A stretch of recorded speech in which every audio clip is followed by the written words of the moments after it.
En 2019, je faisais mes débuts sur le marché du travail. Et pour être honnête avec toi, je ne réalisais pas à quel point que travailler demandait beaucoup de discipline. D'ailleurs, j'ai failli me faire virer à plusieurs reprises et avec raison. J'étais toujours en retard, j'oubliais souvent mes uniformes et je ne finissais pas toujours mes tâches. Quoi qu'on en dise, j'avais clairement de mauvaises habitudes de travail.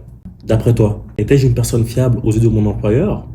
Et non, aux yeux de mon employeur, j'étais considéré comme un menteur, un négligent et une personne inefficace. Justement, dans ces capsules, on voit ensemble quelques trucs pour t'éviter de devenir cette personne que j'étais auparavant. S'il y avait une phrase que j'aime bien dire, c'est contrôle ce que tu peux contrôler. C'est-à-dire que tu dois mettre en place les meilleures stratégies pour t'éviter les situations dans lesquelles tu ne veux pas te retrouver.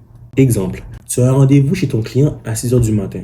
Mais la nuit dernière, tu as décidé pour quelconque raison de te coucher tard. Par conséquent, le lendemain, tu rates ton réveil matin. Ensuite, tu vois un peu où je veux en venir. Ce qu'on peut remarquer dans cet exemple, c'est que si tu avais été quelqu'un de responsable, autrement dit, si tu étais allé te coucher plus tôt, tu n'aurais pas arrêté ton rendez-vous. Évidemment, il peut y avoir des imprévus qui parfois peuvent te mettre dans des situations compliquées, mais ça, ce sont des choses qui sont hors de ton contrôle. Une astuce qui peut t'aider à mieux t'organiser, c'est d'avoir un agenda dans lequel tu fais un suivi de tes rendez-vous. Cet agenda peut non seulement te permettre de garder un œil sur tes priorités, mais il peut aussi faire office de rappel pour t'éviter un oubli.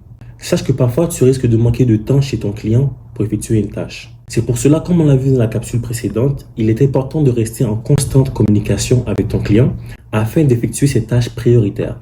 D'ailleurs, si pour toi la discipline et l'organisation sont des choses avec lesquelles tu as de la difficulté, tu trouveras prochainement une mini capsule dans laquelle je vais te présenter plusieurs applications mobiles qui vont te permettre de mieux t'organiser. La prochaine capsule intitulée Professionnalisme et éthique du travail bouclera notre première série de formations.